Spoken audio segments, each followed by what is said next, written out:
Fights like these are the reason we tune in to watch the sport of mixed martial arts. Though UFC 257's main attraction will showcase a pair of fighters at the peak of the technical progression of the MMA game, this matchup is one that carries far more weight than what will actually happen inside the cage. Ever since his initial rise through the ranks of the featherweight division back in 2013, Conor McGregor has been on a path towards undisputed greatness. That run began with his UFC debut and ended with his dual-weight world championship winning performances against then lightweight champion Eddie Alvarez. And for many people, in that moment, as he effortlessly vanquished one of the greatest lightweights of all time, Conor had made good on his potential. We're very fond of rewriting history and downplaying the significance of massive achievements based on the natural progression of the sport over a short period of time. If the 2013 to 16 period of Conor's career is looked at through the lens of what followed, then yes, I think it's fair to say that the initial impact has been softened to some extent. But what do I mean by that? Well, in the moment, McGregor was doing things that seemed impossible, achieving feats that were unique to him, feats that would raise the bar for all of his fellow elite fighters. And in the time since, we've seen other double champions. We've watched as fighters hopped between divisions with that carefree attitude that is characteristic of the notorious one. And while that 3-year stretch was among the most amazing spells you will ever see, in the time since then, the game has moved on. The rulebook has changed, and as far as Conor's place within the history books of his more natural division 155 pounds is concerned, his name has been relegated to a lesser standing. They say that every great fighter needs a similarly great rival to bring the fire out of them. And while we thought it was Nate Diaz, time has shown us that the true thorn in the side of Conor McGregor came in the form of a man who would reach an even greater height in his absence. Khabib Nurmagomedov has proven himself to be the greater fighter of the two. I don't think that's a controversial statement to make at all. These two rank among my favourite fighters of all time, and even as an Irishman who follows his country's sportsmen to whatever end, there is no argument to be made for Conor being on the same level as the man who dominated and defeated him at UFC 229. I know as well as anyone that Conor was in a bad place during that fight, overly emotional, unfocused, and too heavy on the proper 12. But Khabib, being Khabib, did to Conor what he does to everybody. And while his past escapades absolutely place his name within the pantheon of greats, when the time came to step up for the biggest fight of his life, Conor failed, and he failed hard. But when he returned against Donald Cerrone at UFC 246 in the lead up to that fight, I felt hope for McGregor in a way that I hadn't done in years. If I may call this video to a brief halt, to all of our regular viewers, you'll know the drill, but we're really trying to up our game here at MMA Dive in order to bring you even more content every week. So if you're really enjoying what we're doing so far, be sure to leave a comment and a like to let YouTube's algorithms know that we're fast becoming one of the best MMA channels on the platform. Obviously, if you haven't subscribed to the channel, make sure you do so now to stay up to date with all of our latest uploads. Okay, back to the matter at hand. Between personal and legal struggles, farcical boxing matchups, and the rather ugly lead up to his battle with Khabib, I did lose faith in this special talent. I'm a passionate supporter of all of the fighters I love to watch. I'm invested in their story, in their trajectory, and above all other things, their ability to overcome the odds. And for the first time in about 4 years, as Conor wisely took a more manageable bout against Cowboy to get back into the swing of things, I felt hopeful. I spent 4 years working in MMA journalism, where stamping out bias and being completely pure and impartial is paramount. Upon leaving to pursue a more opinion-based route through YouTube, I began to really value my emotional reaction to fighters. And don't get me wrong, I don't let that cloud my judgment, but as a means of really empathizing with the fight life and what that requires, I believe that it in many ways has made the entire business of being a fan more enjoyable. And on the subject of Conor McGregor, following his 42nd destruction of Cerrone, I started to believe in him again. I started to understand that the story of Conor McGregor was ceasing to be a tale that showed a meteoric rise to the top. No, this was a redemption story. The challenge at this point has never been greater. No fighter in MMA history has commanded the type of unbeatable aura that Khabib has right now. And yeah, he is technically retired, but as I have said on countless occasions, he will be back if the challenge is presented to him. I did believe the champ initially when he retired, but grew to understand that his competitive fire would draw him back into the octagon for one last bout. 29-0 is a pretty number, but come on.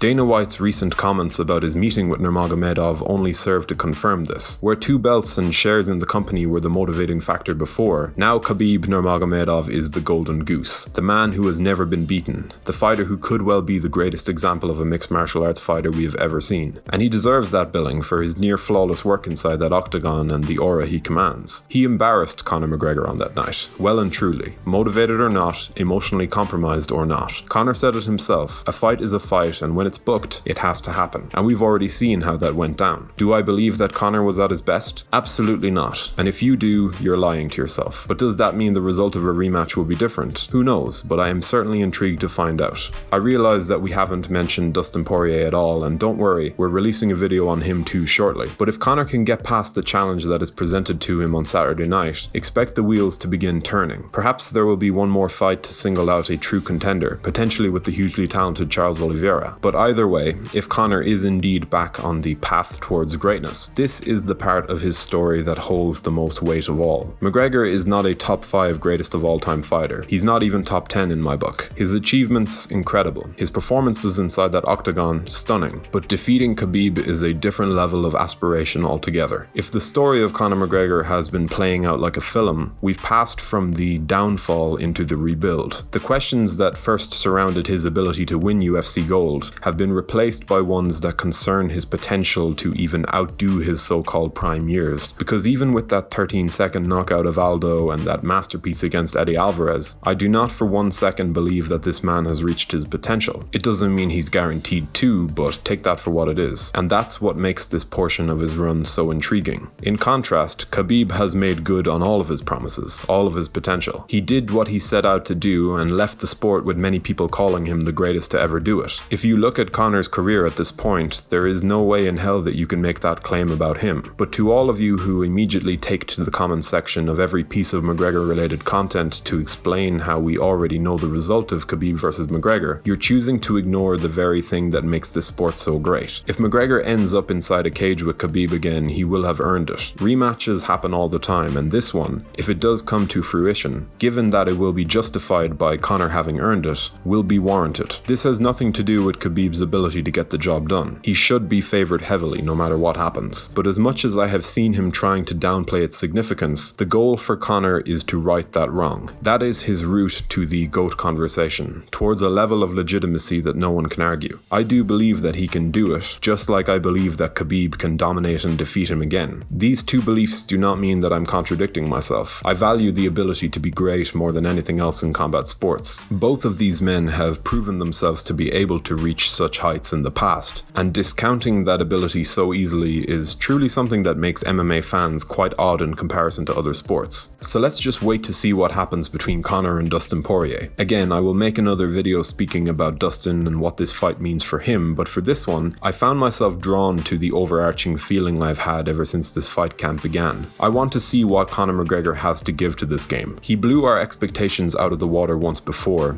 and it might seem like a long time ago now, but this year is without question the most pivotal in his career. The year that will undoubtedly define how we look back on him when he finally does hang up his gloves. You may love him or you may hate him, but just take a back step when Saturday night comes around and watch how this man deals with the knowledge of what he is facing down. Conor eats pressure like few others, and I have a feeling that we're about to be reminded of something that a lot of us have forgotten. So how do you see Poirier versus McGregor 2 playing out? Do you have a solid prediction in mind? Do let us know in the comment section below. Let's get a discussion going. If you enjoyed this content, be sure to leave a like on the video before subscribing to the channel to stay up to date with all of our latest uploads. And as always, thank you for watching.